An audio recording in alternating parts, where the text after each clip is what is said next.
Halo Sobat Milenial, ketemu lagi kita di program Ngobrol Seru by IDN Times. Dan kali ini adalah episode spesial karena kami bekerja sama berkolaborasi dengan Eisenhower Fellowship Indonesia. Ya. Jadi tema dari Ngobrol Seru kita kali ini adalah Leadership Journey Eisenhower Fellowship Experiences. Jadi saya akan ngobrol dengan 4 alumni Eisenhower Fellow dari Indonesia. Jadi Eisenhower Fellowship ini adalah sebuah program beasiswa kepemimpinan, ya, di mana fellow-fellow yang berasal dari lebih dari 50 negara, ya, di seluruh dunia termasuk Indonesia, itu mendapatkan kesempatan dan gratis, ya. Jadi gratis, nggak perlu ngeluarin duit sepeser pun, untuk belajar selama 7 minggu di Amerika, ya. Kalau dalam kasus saya alumni tahun 2011, Multi-Nation Program, itu saya berkunjung ke 9 kota di Amerika dan bertemu dengan lebih dari 80 narasumber. Yang menarik-menarik, ya, saya belajar tentang media convergent, ya, konvergensi media. Nah, memang dalam waktu pandemik jadinya hybrid, ya. Jadi sebagian ada lewat virtual, tapi sebagian juga ada teman-teman yang tetap berkunjung di Amerika. Dan dilihat dari namanya jelas bahwa beasiswa kepemimpinan ini diinspirasi oleh Presiden Amerika, salah satu legenda Presiden Amerika yang namanya masih harum sampai sekarang, yaitu Presiden Dwight Eisenhower. Ya, dia adalah salah satu legenda presiden di Amerika.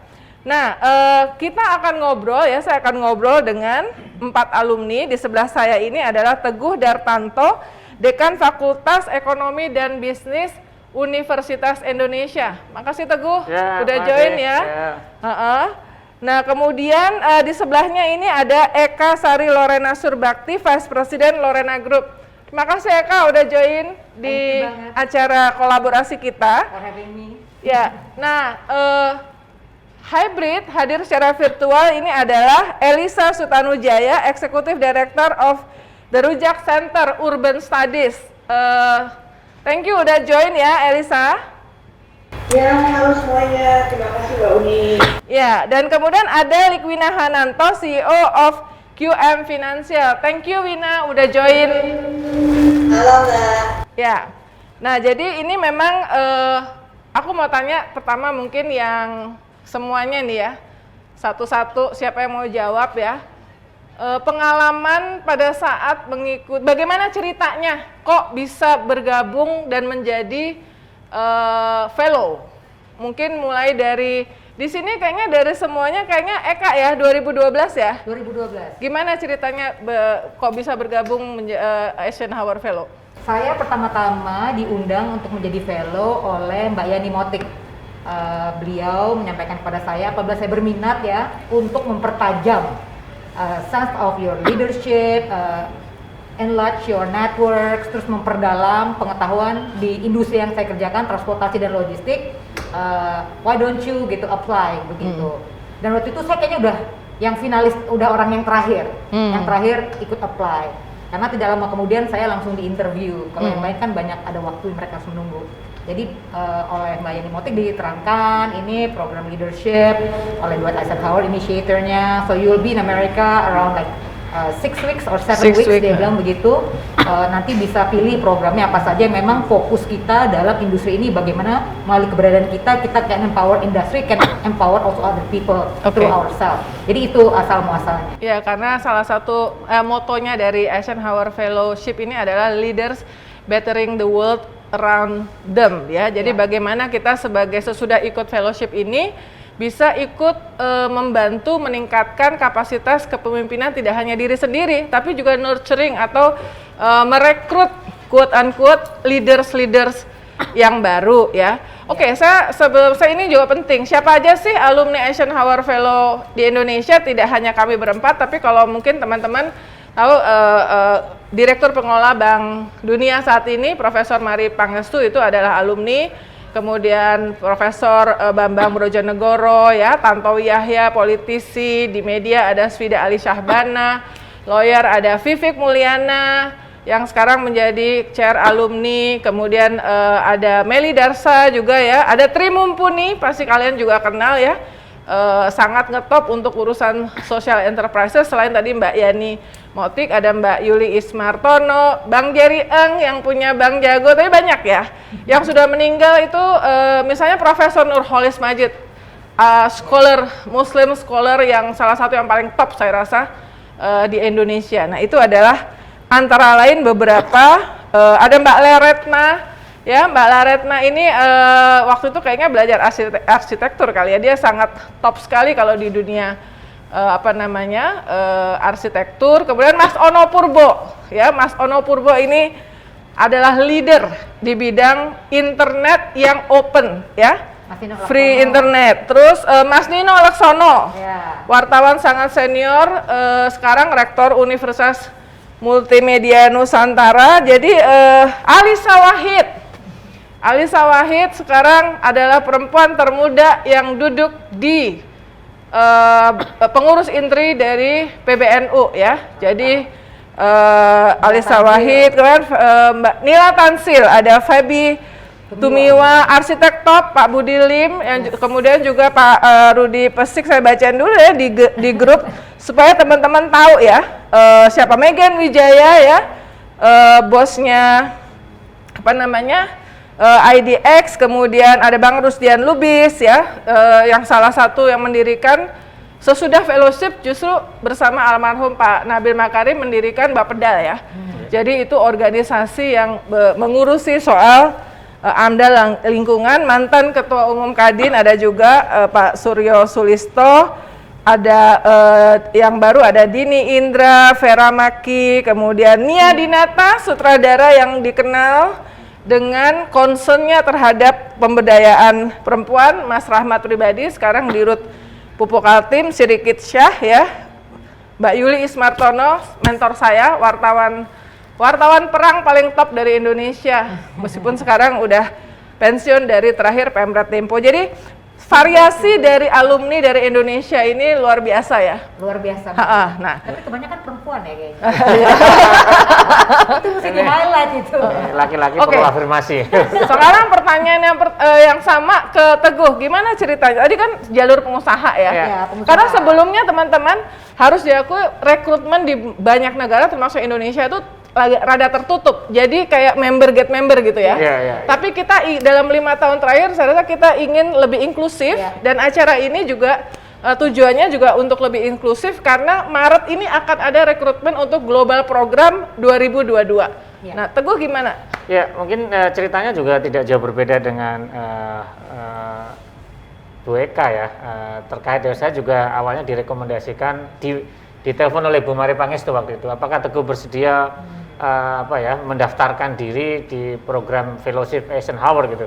Awalnya saya juga nggak tahu Eisenhower ini apa kan, tapi saya ingat bahwa saya dulu suka nemenin anak saya yang kecil tentang ada film tentang plane ya, itu di situ ada kapal induk Dwight Eisenhower gitu. Habis itu saya pelajari dan ternyata dari situ sangat menarik sekali programnya terkait dengan leadership. Dan Bu Mari waktu itu ngomong, dia menyampaikan bahwa kelihatannya kamu cocok dengan program ini karena kamu di dunia pendidikan kelihatannya harus banyak belajar gitu, bagaimana di US itu pendidikan di dunia pendidikan tinggi ini kan berbeda ya dengan Indonesia. Kamu perlu belajar di sana agar memperkaya nantinya ke depannya gitu. Itu di tahun 2015 saya mendaftar untuk 16 tapi akhirnya baru bisa berangkat 2017. Oke. Jadi kamu berarti jalurnya sama kayak saya, Teguh. Saya jam 12 malam dikasih formulir sama Bu Mari Pangestu dan harus dikumpulin jam 6 pagi besoknya. Sama. Kayak gitu trademark Eisenhower ya. Karena waktu itu memang kayak dari yang dikenal ya dengan rekomendasi dari previous fellow ya. Padahal saya tuh baru ketemu Mbak Yani Motik tuh baru 1 kali loh. Wah, berarti kamu langsung ini ya? Langsung top. Nah. Dan nggak ada waktu untuk berpikir, benar memang originalitas itu ada di situ ya, karena waktunya pendek. Oke, next. Elisa gimana? Elisa ini 2013 programnya juga bukan seperti saya, Teguh, dan Eka ya. Sekalian cerita tentang program kamu, silakan. Ya, jadi mungkin perkenalan saya ke IF itu agak lain dari yang lain. Saya itu sebenarnya kan saya bekerja di NGO ya, saya sudah mencari informasi soal lain gitu, soal Rockefeller Foundation. Tapi saya lupa kenapa yang itu Eisenhower Foundation. By coincidence. Sama-sama ini presidennya, presiden ya.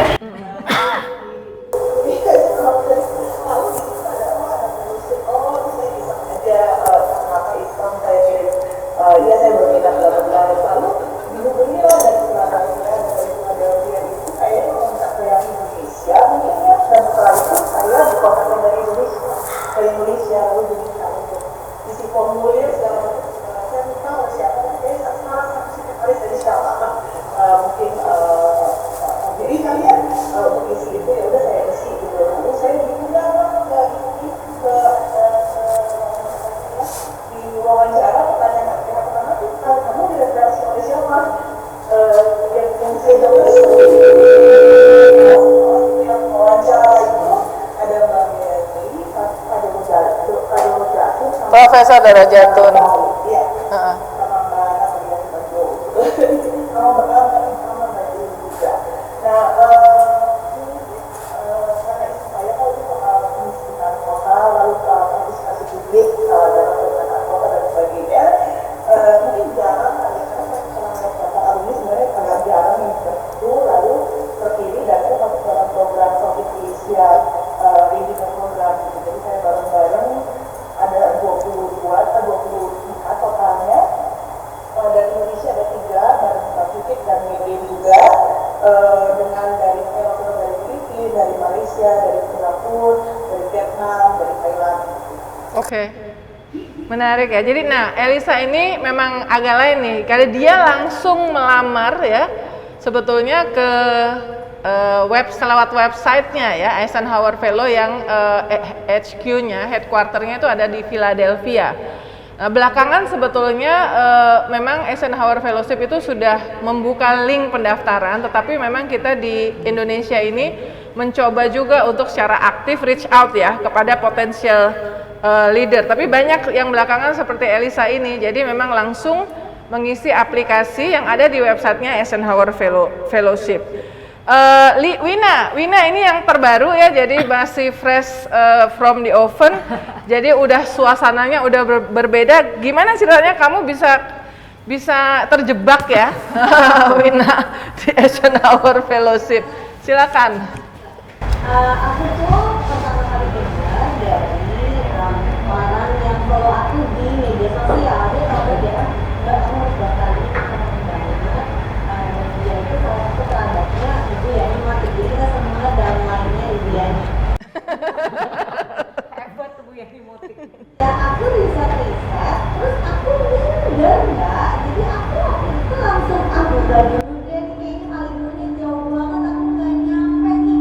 Jadi ya kalau misalnya temen-temen yang nonton dan tertarik jangan mundur, daftar aja dulu kan kita nggak tahu ya bakal terpilih apa enggak. Iya. Jadi aku tuh delay maju mundur dan daftar sampai akhirnya Mila Tanzil yang mendorong untuk mungkin daftar dulu tapi masih ribet banget gitu. Jadi sesudah itu baru aku mulai daftar. Aku masih bingung nih gimana ya nyampe apa enggak ya. Karena perasaan aku orangnya suka ortopedia gitu kan. Khusus untuk Eisenhower Fellowship ini aku benar-benar maju mundur banget untuk daftar sampai akhirnya saya daftar dan mengikuti. Aku mungkin minta tolong Wina untuk menjelaskan proses daftarnya waktu itu Win, karena kayaknya itu yang berlaku sekarang ya buat teman-teman future leaders from Indonesia yang masih muda usia 35 sampai 45 tahun untuk ikut dalam program ini. Gimana caranya untuk mendaftarkan prosesnya? Ada juga masih ada dalam Iya, meeting 35. dari masyarakat 35. tadi. Kemudian Tapi berbahasa Inggris dengan boleh baik, 32. karena waktu di sana kalau tidak berbahasa Inggris dengan baik itu akan sulit sekali untuk bisa terlibat secara aktif. Ekspektasi dari fellow Indonesia juga nggak main-main. Sebelum aku berangkat itu aku juga sama Mbak Eka ingat banget diingetin sama Mbak Eka, Mas kalian jangan ada main-mainin gitu. Proses daftarnya nomor 1 daftar secara digital dulu lewat aplikasi di websitenya Eisenhower Fellowship. Tinggal googling aja Eisenhower Fellowship pakai S belakangnya. Nanti akan muncul di situ EF World akan masuk ke aplikasinya secara digital, kita harus login dulu. Jadi register, kalau masih baru belum pernah, register dulu, masuk login, terus kita input. Mungkin agak mirip kayak kalau aplikasi visa Amerika ya harus login gitu, nah mirip kayak gitu. Lalu kita isi formulirnya satu persatu. Nah, yang menurut aku krusial waktu kita ngisi itu, bayangin ini jadi orang akan harus baca dulu profil lewat formulir tersebut. Jadi di dalam formulir bahwa kamu itu siapa, yang kamu kerjakan apa. Ada hal yang menurut aku harus dilakukan waktu ngisi, misalnya ini punya program apa sih yang akan bermanfaat untuk orang sekitar. Kalau kamu datang ke sana, nanti akan belajar apa, pengen belajar apa di sana, pengen ketemu orang-orang seperti apa. Dan yang lebih penting lagi, perhatiin kalau riset gitu, baca Eisenhower Fellowship ini apa. Mereka itu sangat tertarik sama just and peaceful and prosperous global society. Yeah. Jadi masukkanlah kata-kata ini waktu dijelaskan di dalam formulir itu, kalau yang kita kerjakan itu sejalan dengan misi besarnya Eisenhower Fellowship. Oke. Dengan cara itu paling tidak kita lolos dulu ini apa namanya level 1 gitu kalau mau Di proposal ya. proposalnya terpilih dan bisa masuk ke level-level berikutnya. Ya. Jadi sesudah memasukkan proposal secara tertulis ke ke link aplikasi itu, nanti untuk beberapa negara yang chapternya dianggap solid dan kuat termasuk Indonesia, pihak Eisenhower Fellowship di Philadelphia itu akan mengirimkan shortlistnya ke ke chapter ya, dan kemudian kita akan melakukan wawancara ya kepada kandidat-kandidat. Dan ini bukan kata saya dan bukan kata kami ya, tapi ini minggu yang lalu saya baru saja dapat komentar dari salah seorang pimpinan Eisenhower Fellowship di yang pusat ya, dan ini bukan pertama kalinya bahwa Eisenhower Fellowship Indonesia dari segi chapter dan alumni-alumninya itu adalah one of the best ya, dibandingkan dengan yang tadi saya katakan yang ada lebih dari 50 negara ya. Nah, yang kedua ini pertanyaan saya, ceritain secara singkat, EF Journey kamu belajar apa, dan mungkin bisa ceritain EF Journey-nya itu seperti apa? Eka dulu. Boleh, ladies first ya. Yeah. Oke. Saya waktu itu mengikuti program yang sama ya, multi-nation program, satu negara satu orang. Ada 22 negara. Saya sih senang juga dan bangga karena jarang juga kita bisa ngomong Eka Sari Lorena bawanya Indonesia gitu. Karena ikut perlombaan lari nggak bisa menang kan. Di Eisenhower ini saya bisa pakai nama karena kita ke White House dan ke banyak tempat yang notabene is such a privilege. So karena background saya industri transportasi dan logistik, saya fokus ke sustainable transportation and logistics. So jadi di sana saya memiliki kesempatan untuk bertemu dengan regulator, ya, Bloomberg waktu itu masih menjadi wali kota New York City. Wow. So, saya juga ketemu sama Mrs. Khan, Salah satu orang terkaya di dunia tuh. orang kaya di dunia. Saya ketemu kadisubnya perempuan. Jadi kalau lihat di New York itu banyak namanya bike lane, itu karena Madam Khan itu yang memprovokasi akhirnya New York City itu aman untuk naik sepeda di mana-mana. Of course saya juga met a lot of akademisi ya. Saya sempat ngajar juga diundang ke Harvard, ke MIT, Stanford, sampai juga namanya Berkeley, all the best transportation and logistic institution in America. Terus saya juga bertemu dengan pengusaha-pengusaha, baik yang buat truknya, buat busnya, sampai juga perusahaan-perusahaan yang ada hubungan dengan kita, antara lain seperti ke Google, ke Microsoft, ya, ke perusahaan-perusahaan yang hits banget termasuk Boeing dan lain-lain. Oh ya, saya waktu itu bawa ini loh, latihan pakai untuk ini Sama. melandingkan Kampus pesawat. Boeing dan Microsoft di Seattle. Yes, I did that. So jadi kalau saya itu waktu itu kalau tidak salah kita itu sekitar 7 minggu. I went to about, saya banyak banget sih, more than 10 states I remember. Kotanya mungkin lebih dari 15. Wow. Meeting saya kayaknya Sibuk padat banget. karya, padat merayap, bisa terbang dari LA malam pakai red eye flight, tiba di DC pagi-pagi langsung landing, langsung presentasi Wah, luar kepada biasa.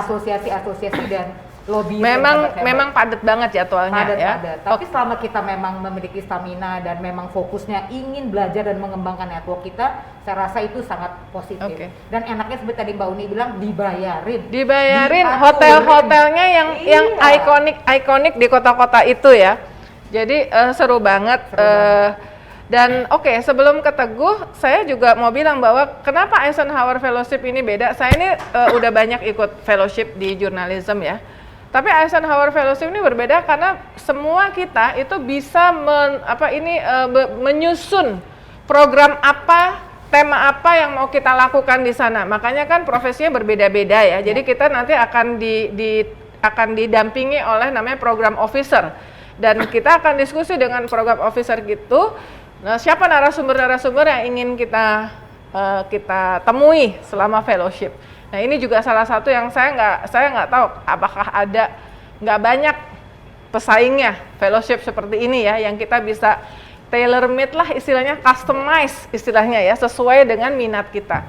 Kalau Teguh gimana IF Journey-nya? Ya, karena saya di dunia pendidikan, saya juga waktu itu topik yang saya pilih terkait dengan the future of the pendidikan tinggi gitu, karena tahun 2017 waktu itu saya masih sebagai ketua program studi ilmu ekonomi. Saya berpikir bahwa pola pendidikan yang ada di Indonesia saat waktu itu kelihatannya nggak akan kompatibel dengan future yang berubah sangat cepat gitu, sehingga waktu itu saya berpikir mengenai bagaimana saya akan belajar mengenai the future of education terkait dengan digitalisasi, terkait dengan konsep liberal art education, dan saya banyak bertemu dengan berbagai universitas top di dunia lah, ini Harvard, Berkeley, MIT, dari universitas yang besar sampai universitas kecil saya datengin gitu, dari yang universitas maupun college. Karena apa? Kita belajar kan nggak hanya yang dari yang besar, tapi bagaimana yang kecil, yang menengah itu juga mencoba beradaptasi terhadap perubahan itu seperti apa gitu. Dan sama dengan Uni Eka itu hampir setiap 2 hari sekali saya pindah kota, setiap hari ketemu 4 sampai 5 orang gitu ya. Memang butuh stamina dan butuh riset ya, artinya sebelum ketemu, sebelum itu kan kita harus tahu gitu apa yang akan kita tanyakan. Dan yang menarik dari program ini tuh yaitu independensi itu tadi, bahwa ada kemandirian dari kita sendiri untuk menyusun apa yang kita rasa perlu dan penting untuk proyek kita. Walaupun di awal kita punya program untuk standarisasi, ibaratnya kelas bareng dulu gitu, sehari 2 hari, tapi setelah itu kita dibebaskan. Dan opening seminar opening di awal, terus juga dilepas semuanya, berpencar. Dan itu menurut saya juga leader yang sebenarnya itu memang seperti itu, bagaimana dia bisa beradaptasi dengan cepat, bisa mengambil keputusan, dan juga itu tadi beradaptasi dengan cepat dengan perubahan. Itu menurut saya itu sangat-sangat menarik sih challenge-nya sangat-sangat menantang lah waktu itu. Dan teman-temannya menarik ya, kayak saya tuh dari Kolombia tuh wakil menteri perhubungan dari Kolombia. Ada lagi dari Cina itu dirjen investasi perempuan. Jadi maksudnya memang salah satu kekuatan gitu dari Eisenhower Fellowship adalah network ya, strong network di seluruh dunia ya. Jadi kalau yang cuma jadi menteri-menteri aja sih banyak ya di berbagai negara, dan biasanya kalau kita udah jadi fellow tuh kita ke negara itu tuh langsung dibikinin acara, ketemu segala macam ya. Jadi sangat besar potensi untuk kolaborasi lintas batas antara sesama fellow. Elisa gimana IF journey-mu? Dengan berbagai macam orang yang satu hari bisa 3-4 orang. Saya kan ditunjuk sekitar 18 kota Amerika selama 7 minggu ya. Yang dari situ hanya kamu minatnya apa selain dari ini semua? Saya juga ingin kamu merasakan kehidupan di Amerika gitu. Ya udah, saya bilang saya suka kesenian, saya suka pergi ke museum, nonton teater kayak gitu. Nah, lalu juga saya turut dipesankan juga gitu. Jadi saya mengunjungi beberapa museum yang kebetulan ada exhibition ya, seniman yang saya suka gitu ya. Jadi itu diperhatikan juga di bidang seperti itu. Lalu juga karena tahu saya suka seniman, jadi banyak ikutan ketemu dengan seniman, dan saya ikutan bikin karya sendiri gitu di jalan waktu itu, karena memang dia aktivis juga gitu di New Orleans kan. Tapi yang paling menarik ada juga kali-kali di mana dia bilang kamu mendingan jalan kaki aja, keliling-keliling juga untuk orang. Jadi kronologis saya itu nggak tahu kenapa dia sangat memahami banget. Kayaknya ini orang sih disuruh jalan dulu aja sama orang. Yang paling berkesan itu pada waktu saya di Detroit, kebetulan ada 1 hari dan saya hanya pergi ke museum, sisanya saya bisa jalan kaki, dan saya tuh jalan kaki sekitar hampir 15 kilo. Padahal itu tempat yang paling berbahaya nomor 2 se Amerika.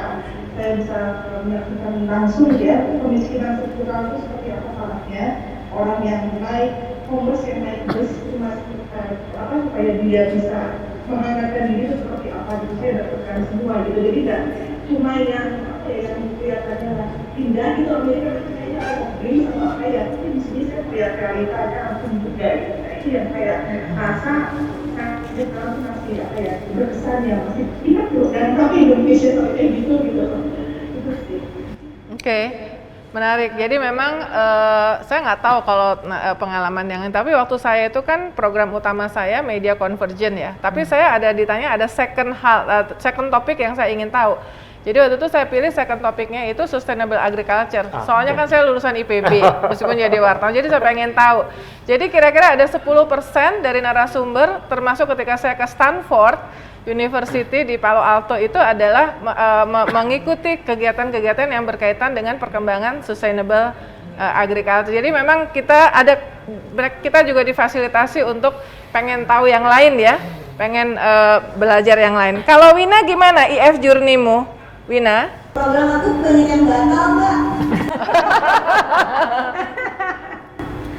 Jadi banyak banget yang batal. Harusnya teorinya berangkatnya itu sekitar 2,5 bulan, 10 kota, di masing-masing kota mungkin 3 sampai 5 meeting. Begitu udah mau berangkat 2020, terhentikan sama pandemi, jadi batal berangkat di 2020. Mundur, akhirnya di 2021 programnya itu sebagian online. Di bulan April Mei 2021 aku baru berangkat itu di bulan September Oktober 2021. Jadi setengah pertemuan itu aku lakukan online, setengah lagi aku lakukan pas lagi ada di Amerika di fall 2021. Nah, jadi yang mau aku lakukan adalah itu banyak yang harus kita adaptasi ya tentu saja.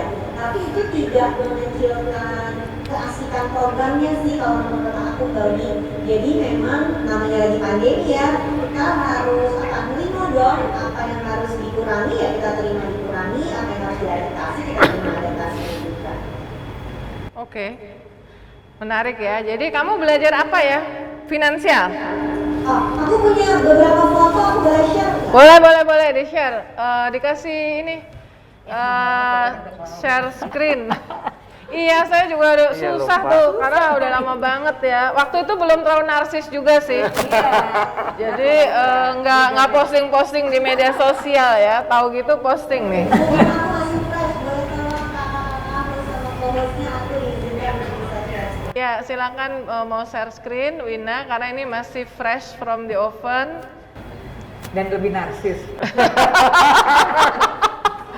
Era media sosial, dia udah era di media sosial. Bisa di ini ya, sambil nunggu Wina share screen, mungkin aku mau tanya ke Eka dulu ya. Ini udah bisa di share screen? Sambil nunggu, saya mau ke Eka nih. Eka, apa perubahan yang terjadi atau perbaikan yang terjadi dalam diri kamu sebagai leaders? Eka ini kan leaders di organisasi di sektor industri yang didominasi oleh laki-laki ya, transportasi darat. Nah, apa yang paling kamu rasakan sebagai dampak dari ikut IF? Pertama-tama waktu saya terpilih, saya masih menjabat sebagai Ketua Umum Dewan Pimpinan Pusat Organda se-Indonesia. Waktu itu saya punya anggota lumayan sih 1,5 juta, notabene 99% adalah male. Jadi dulu saya kadang-kadang dipanggil Bapak Eka atau Mr. Eka ya. They always think the leaders in this kind of industry must be a man. Pas dia lihat orangnya kecil, perempuan pula kan. Nah begitu. Yang pertama-tama pada saat itu akhirnya Organda kami buat banyak sekali kolaborasi dengan institusi pendidikan untuk meningkatkan kualitas SDM maupun kualitas manajemen dari perusahaan-perusahaan transportasi di Indonesia, khususnya transportasi darat. Karena Organda itu mulai dari desa sampai kota, pelabuhan, penyeberangan itu di bawahnya Organda, makanya anggotanya cukup besar begitu. Jadi itu yang cukup signifikan, dan kita juga banyak kolaborasi CSR seperti dengan Pelindo yang tiap tahunnya akhirnya kita buat beberapa program itu seperti ekosistem support begitu sampai 2.000 drivers per tahunnya. Yang kedua yang kita juga buat bagaimana kerjasama ini, akhirnya saya membuat suatu desain untuk support finance kepada namanya bukan pengusahanya, tapi maksudnya yang bekerja di industri ini untuk mereka bisa juga mengembangkan dirinya dan menolong kegiatan kehidupan mereka sehari-hari dengan beberapa tata cara yang memang kita atur supaya aman begitu. Itu yang paling signifikan ya. Jadi kalau ada 3 hal yang memperbaiki leadership kamu sesudah ikut IF apa? Satu. Pertama-tama pasti improvement the quality of the companies ya, yang partisipan yang di industri transportasi darat ini. Yang kedua juga kita mendukung peningkatan kualitas kehidupan para lebih concern terhadap sustainability ya. Sustainability. Karena menurut saya orang selalu pikir perusahaan-perusahaan terus pekerjanya itu kadang-kadang nggak dipikirkan begitu. Yang ketiga itu banyak regulasi yang kita influence kepada government yang mengenai namanya connectivity, efisiensi dalam mobility for people and also for jadi kamu goods. well equipped ya dengan pengetahuan baru pada saat fellowship. Industri, orang yang bekerja, and then yang ketiga dengan regulator. Jadi hal tersebut kita lakukan. Wina udah bisa share ini? Bisa Mbak, udah Share kelihatan. kegiatan. Nah, itu ya. Saya harus cari Tadi kan Mbak Eka bilang pengen ada ininya kan, Eka Indonesia. Nah aku dapet nih Mbak, Wina Indonesia, terus ada bendera kecilnya. Aku seneng banget loh ternyata bikin kayak gini doang. Ini Terus ada lagi nggak fotonya? Ini chairman seminar, jadi chairmannya Eisenhower Fellowship membuat sebuah seminar, dia sharing pengalamannya dia sehingga kita pesertanya bisa ikut dengerin. Kemudian ini experience yang menurut aku aneh bin ajaib, jadi buat yang mau mendaftar jangan anggap remeh network dari isi fellowship ini. Kalau di Indonesia udah jelas ya, kita tadi nama-nama yang disebutkan Mbak Uni itu semuanya kaliber yang kelas kakap gitu. Tapi waktu di Amerika, fellows yang ada di Amerika pun, jadi orang Amerika yang dikirim ke luar negeri disebutnya US Fellows, mereka itu sangat helpful. Kamu di sini mau ngerasain experience apa? Sini saya bantu. Nah, one of the highlight of my program adalah saya itu kan stand up comedian juga ya Mbak Uni. Oh iya benar tuh. Tadinya Bersejarah nih, Wina ini bersejarah dalam sejarah Eisenhower Fellow yang udah puluhan tahun baru pertama kali stand up comedy. Jadi saya tadinya mau ngerasain, selain saya ketemu sama orang-orang di edukasi finansial di 10 kota, saya tadinya mau menjajal semua klub stand up comedy yang bisa saya temukan di Amerika. Batal dong programnya. Nah, begitu saya sampai di Boston, ketemu sama salah seorang fellow namanya John Della Volpe, juga kenal nih dari Harvard kan. Oh, teman saya. Betul, dia ketemu aku langsung gini, kamu katanya stand up comedian ya, mau show nggak? Mau, aku bilang. Nah ini yang paling kanan nih Andrew nih anaknya John. Jadi aku show bareng sama anaknya Fellow, dan it was one of the best experience buat aku karena ini agak kayak melenceng dari program aslinya. Terus orang Indonesia itu sudah dicap sebagai perempuan-perempuannya terutama ini Miss Ambisius gitu. Jadi salah satu tugas aku waktu sampai ke sana, seperti kata Mbak Eka, lu di sana jangan malu-maluin. Oke Mbak, aku janji nggak akan malu-maluin. Alhamdulillahnya aku terpilih sebagai yang memberikan pidato di hari kami mendapatkan pin Eisenhower. Yang saya tahu ada beberapa selain kamu, Bang Tantowi Yahya juga, dia juga pertama dalam sejarah karena yang dia pelajari di sana fellowship tentang musik country. Emang nggak bisa dihindari yang bagian pingin tampil tuh dimunculkan di Eisenhower. Pas banget ya, emang kamu demen tampil ya, cocok. Ini gerombolan aku, jadi sebetulnya kami itu ada 24 orang, tapi tidak semuanya bisa berangkat ke sana dengan berbagai alasan. Ada yang negaranya lockdown, ada yang nggak dapat visa, ada yang nggak bisa vaksinasi. Akhirnya yang bisa berangkat hanya 16 orang. Dari Indonesia ada 2 orang di batch aku, yang paling depan itu namanya Mbak Sinto, orang Indonesia. Jadi ini dari 15 negara. Buat bayangannya nih, buat teman-teman yang nanti akan mendaftarkan diri, one of the best experience adalah kenalan sama orang yang bahasanya beda, agamanya beda, culture-nya beda. Tapi waktu ketemu itu kita benar-benar klik dan nyambung banget dan merasa kayak saudara. Sampai hari ini WAG-nya tuh nggak berhenti ribut, isinya tuh bercandaan kayak anak SMA gitu. Jadi pengalaman bisa kenalan sama mereka dan lihat bahwa we are all living on the same planet, itu benar-benar membawa kita merasa yakin bahwa iya, aku tuh pengen jadi global citizen, sejalan dengan misinya Eisenhower Fellowship yang ingin menciptakan just, peaceful and prosper global society. Oke. Nah, yang disebut sama Wina, John Della Volpe itu dia adalah pendiri dan juga direktur dari Harvard Institute for Polling Center. John ini adalah narasumber utama di semua media mainstream di Amerika kalau mau nanya soal millennials. Dan dia tanggal 18 Januari kemarin itu baru meluncurkan bukunya yang langsung jadi bestseller di Amazon ya. Jadi tentang Gen Z. Ya, judulnya itu Now Gen Z is Channeling Their Fear and Passion to Save Amerika. Jadi hasil dari riset yang sangat mendalam ya, Harvard yang nggak kaleng-kaleng ya. Oh jadi selalu ada teman-teman fellow itu yang melakukan sesuatu yang terkini, terupdate ya. Kalau Teguh gimana ininya? Apa dampaknya?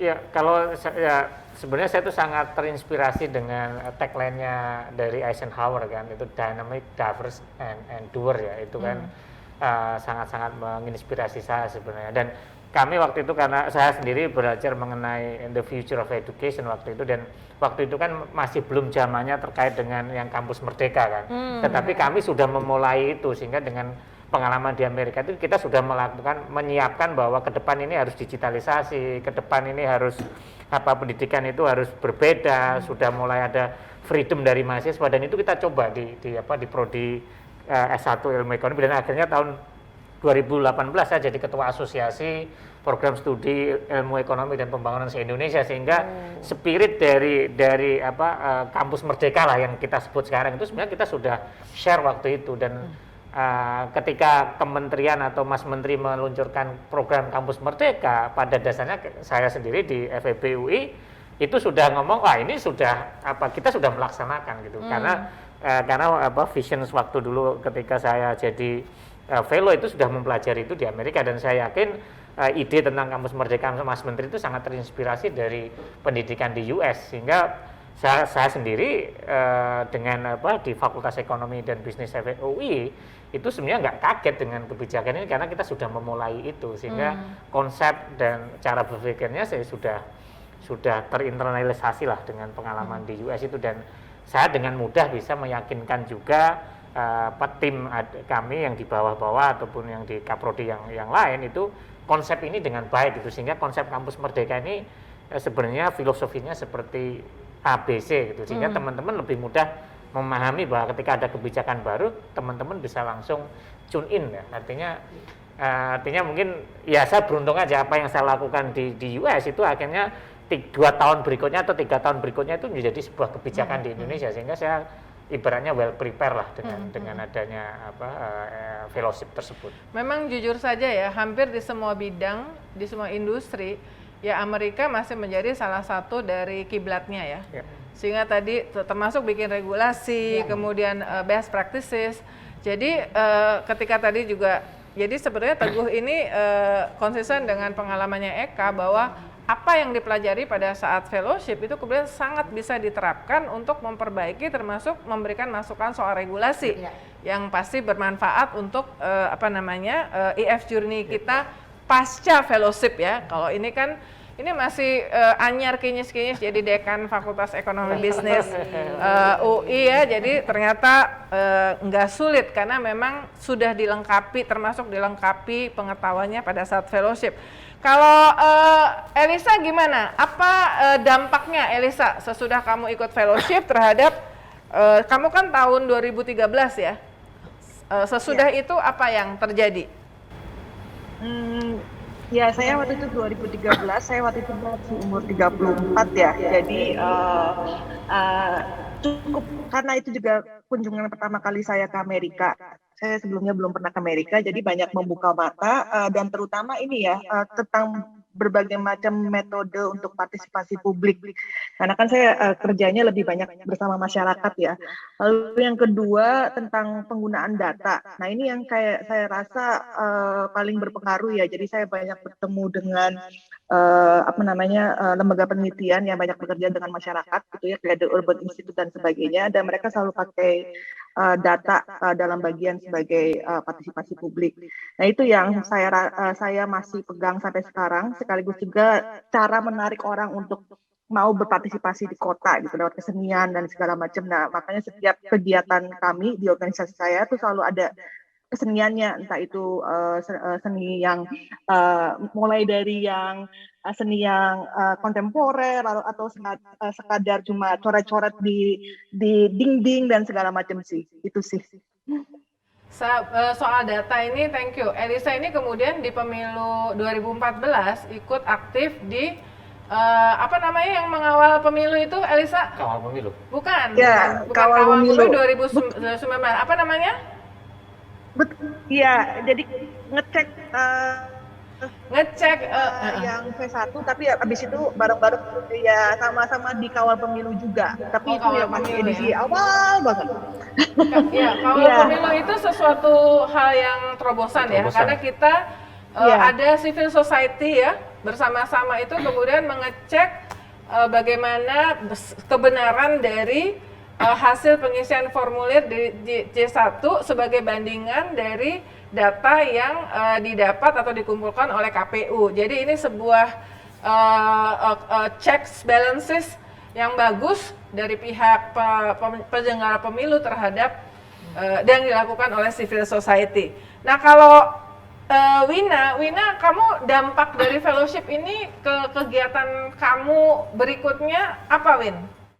Baru mau mulai dan kayaknya abis ini mau nodong Mas Teguh. Aku akan memanfaatkan network fellowship ini, Mbak. Jadi program jadi sebenarnya kita tuh punya consequential program pulang dari fellowship itu mau bikin apa. Itu yang sebetulnya waktu kita mendaftarkan diri untuk ikut fellowshipnya perlu dijadikan proposal.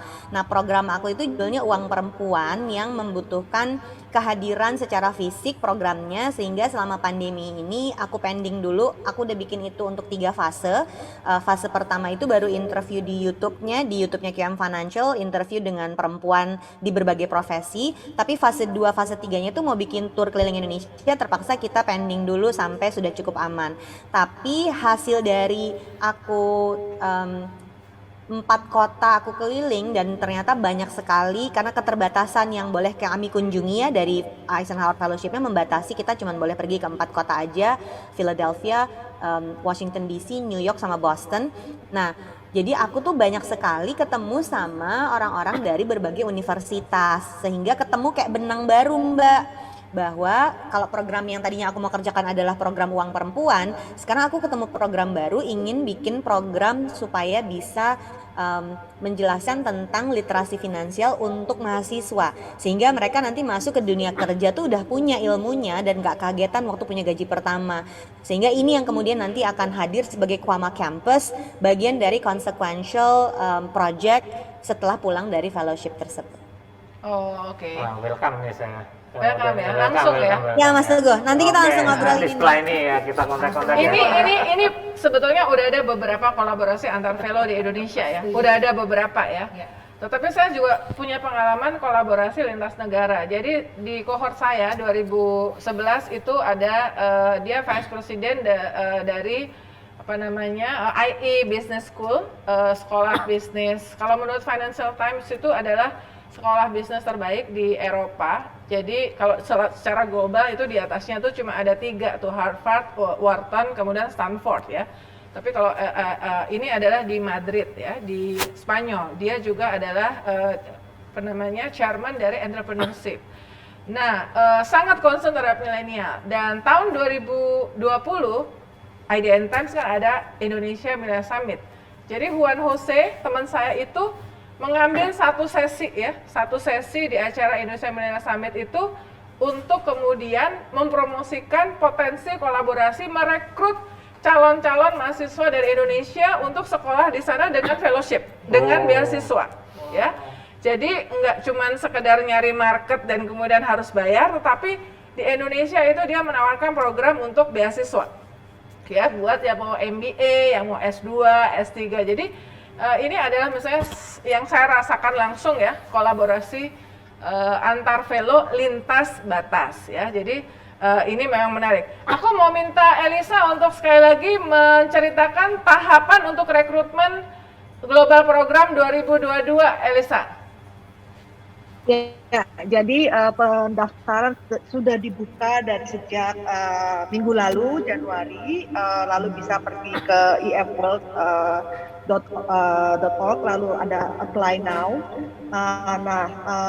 Dan itu nanti tadi sudah dijelaskan oleh Mbak Regina ya, tadi bagaimana cara dan tipsnya.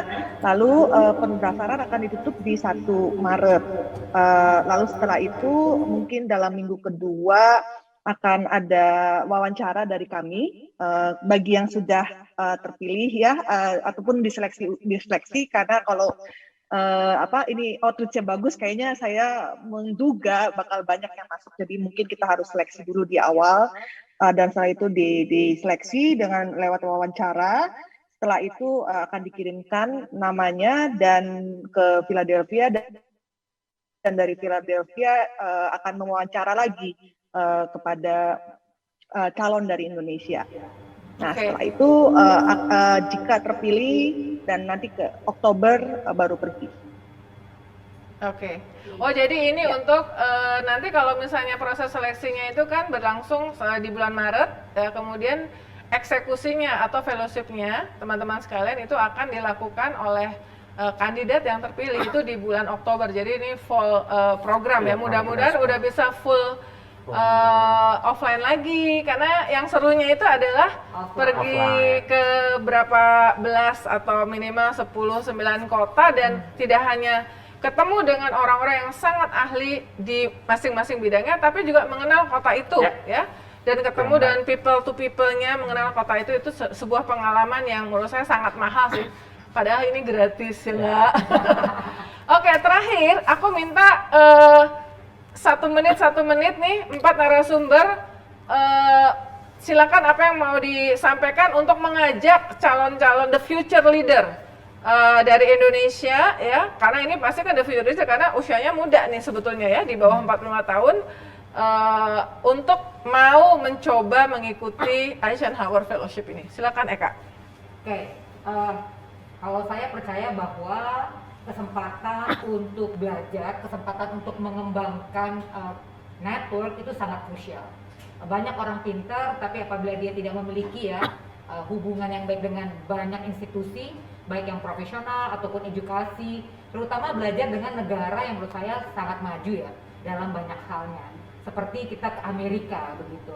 Jadi pada kesempatan ini saya mengundang ya para young leaders karena di bawah 45 untuk mendaftarkan, terutama yang memiliki passion untuk melakukan perubahan kepada industrinya, apalagi sekarang ini lagi seru. Semua namanya tatanan sedang banyak gonjang-ganjing berubah. Great reset. Yes. Great reset. And everybody trying to find the proper namanya fundamental in whatever they're doing right now. Jadi marilah menjadi bagian dari hal tersebut. Kita menciptakan suatu fondasi yang baru. Kalau di Alibaba kita bilangnya New Brave World begitu. Bagaimana kita menjadi bagian untuk bagaimana menciptakan suatu standar yang baru, platform yang baru, tata cara yang baru. And menurut saya it's such an exciting journey begitu ya. Dan itu pasti dampaknya banyak untuk kita juga. So kita bisa ngomong ke orang Amerika, bagaimana kita influence mereka juga sambil belajar dari mereka. And then when we got to come back, we can whatever we have, we can share to empower tidak hanya kita tadi sendiri, industri kita, tapi juga banyak orang di negara ini. Dan benar tadi katanya si Uni, saya juga punya teman saya angkatannya Uni kayaknya, Solomon. Oh, Solomon Chai. Solomon Chai yang mau beli pulau katanya waktu itu buat Eisenhower. Nah itu juga partner kami, kita melakukan kolaborasi juga dengan lintas China negara ya. through Solomon Chai begitu. Jadi banyak hal yang kita bisa lakukan, termasuk saya juga pengen ngobrol sama UI nih, karena sekarang ini kami ini kerjasama dengan UGM, Kampus Merdeka, ngambil 8 anak untuk kita bina menjadi wirausahawan yang mengedepankan teknologi, terutama fokus ke teknologi pertanian. Begitu. Jadi maksudnya a lot of things yang we learn dari sana kita kolaborasi sekarang dan dengan sesama Eisenhower gitu. Dengan Lubi sendiri, Mbak Liquina, Mbak Elisa, Mbak Nila Tanzil, dan semuanya begitu. Oke. Jadi it's such a fun journey, everybody should be part of this dan jangan pernah disia-siakan kesempatan yang ada. Dan gratis. Dan Ya. gratis. Bung, gimana?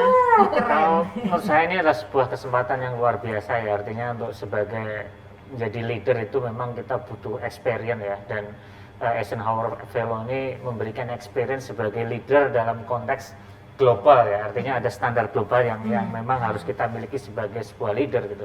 Dan saya banyak belajar mengenai bagaimana belajar tentang agility, bagaimana belajar mengenai respecting diversity, ini yang menurut saya kita sangat kurang di Indonesia.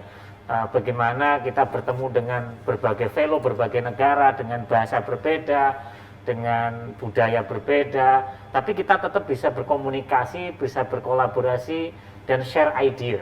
Artinya respecting diversity itulah mungkin saya sangat belajar dari Eisenhower Fellow, dan itu juga sangat-sangat bermanfaat ketika di Indonesia, bagaimana kita mau mengelola organisasi, bagaimana kita yang diverse, yang tentunya diverse itu. Dan yang saya pelajari di sana ini yaitu bagaimana saya belajar mengenai storytelling, story selling, bagaimana kita menjual ide-ide tentang perubahan itu bisa dikemas dengan baik dan kita bisa komunikasikan dengan baik dengan para pemangku kepentingan di organisasi.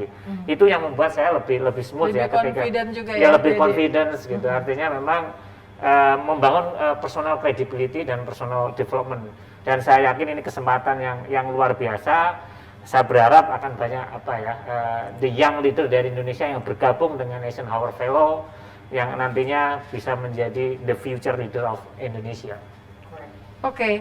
Yes. Nah, menarik. Elisa, Ya, jadi buat yang ingin mengenal suatu negara dan juga dengan segala wajahnya, kebijakannya dalam waktu singkat, dan juga entah itu bareng dengan pemimpinnya sampai dengan grassroots-nya, ini sebenarnya program yang sangat cocok gitu, memberikan begitu banyak perspektif, pengalaman, dan juga langsung kenyataan yang ada gitu. Jadi nggak cuma fafifu was-was aja gitu, tapi kenyataannya ada dan kita bisa lihat langsung. Nah, jadi saya berharap itu semakin banyak calon-calon pemimpin yang ikut serta juga dalam program ini. Wina, terakhir. Oke, Mbak, aku izin share satu foto terakhir ya. Ini sombong. Iya, Mbak. Sebagai yang Aduh, masih paling ada di fresh, aku handphonenya. sombong. Kalau Wina nih masih ada di Kalau di handphonenya. kita udah nyari-nyari udah nggak ada semua, udah ganti semua. Mbak Uni, Mas Teguh, Mbak Eka, dan Kak Elisa, ini adalah memorialnya Presiden Eisenhower yang terbaru. Ini brand new, baru dibuka, ada di Washington DC. Yang di tengah pakai baju hitam, di tengah-tengah tuh pakai baju hitam, dia adalah Susan Eisenhower, cucunya Presiden Eisenhower.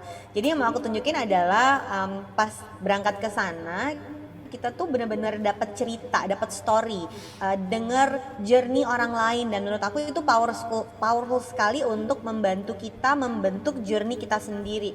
Yang diusung di Eisenhower Fellowship adalah What is your EF journey? Dan selalu disebut once a fellow, always a fellow.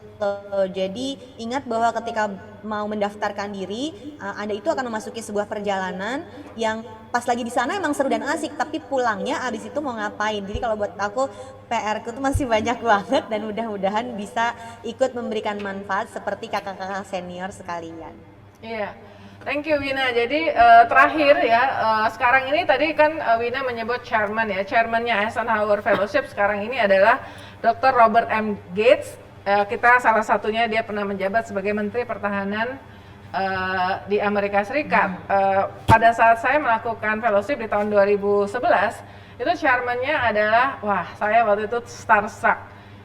Almarhum barusan ya meninggal, yaitu Jenderal Robert McNamara, salah satu jenderal yang fenomenal dalam